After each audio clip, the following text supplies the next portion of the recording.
মোটা সোটা শুধু ভাবি মাঝে মাঝে টিএমসির নেতারা ভাবে কি মানুষকে মনে গরু ছাগলও ভাবে না, এসব পাগলকেও বোঝালে বুঝবে।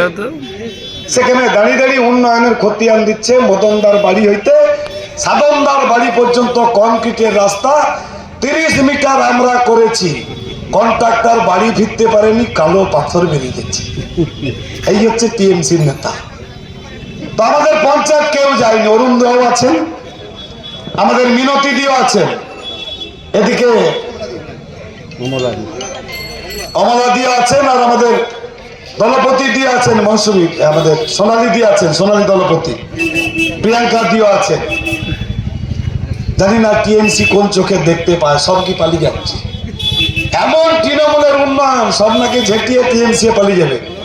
আমরা বলি দাদা টিএমসিটাকে মনে প্রাণে ঘৃণা করি, আর এক থুতু যেখানে একবার ফেলে দিই আশিস সিং এর বইয়ের মতো কেউ চাপান। এইটা বলে রাখে, এরকম অখাদ্য মাল, এই অখাদ্য জিনিসগুলো অখাদ্য দলেই থাকবে, আমাদের কেউ যাবেও না, থাকবে। এইটা আপনাদেরকে বলে দিই। আমাদের প্রত্যেকটি পঞ্চায়েত সদস্যকে আমি আমার পক্ষ থেকে আন্তরিক শ্রদ্ধা এবং সম্মান জানাই।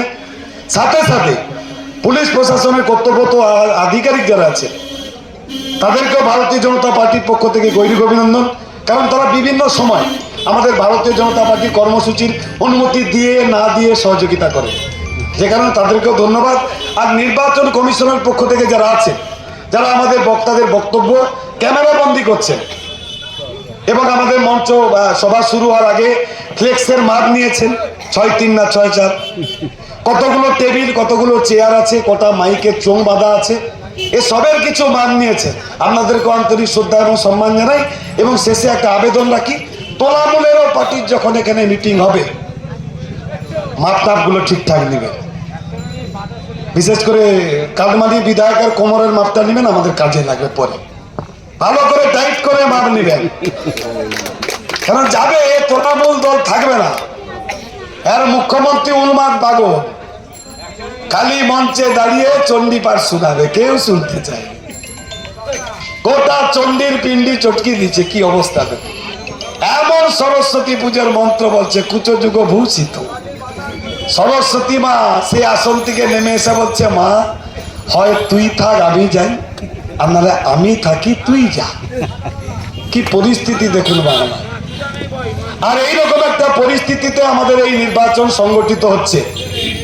এই এলাকার যারা তৃণমূলের নেতৃত্ব আছেন, কেন্দ্রীয় প্রকল্পের টাকা ঝেড়ে নিজেরা স্বাবলম্বী হয়েছেন, আত্মীয় পরিজনদেরকে স্বাবলম্বী করেছেন এবং কালবানির নায়ক আমাদের এই বিধায়কের হাত ধরে নিজের শালির ছেলেকে সাদা খাতার চাকরি করে দিয়ে অভিজিৎ গাঙ্গুলির কলম খোঁচার পরে, প্যানেল বাতিল হবার পরে আপনার শালির ছেলে খাটের তলায় বসে কাঁদছে। এইরকম পরিস্থিতি যারা তৈরি করেছেন, আর দিদির অনুপ্রেরণায় কাশফুলের বালিশ মাথায় দিয়ে বিছানায় শুতে যাচ্ছেন, তাদেরকেও ভারতীয় জনতা পার্টির পক্ষ থেকে আমরা স্পেশাল গৈরিক অভিনন্দন এবং 2024-এর বিদায় সম্ভাষণ এখন থেকে জানিয়ে রাখলাম। সাথে সাথে সিপিএম এর যারা নেতৃত্ব আছেন, অস্বীকার করার জায়গা নেই, সায়ন ভাই ভালো।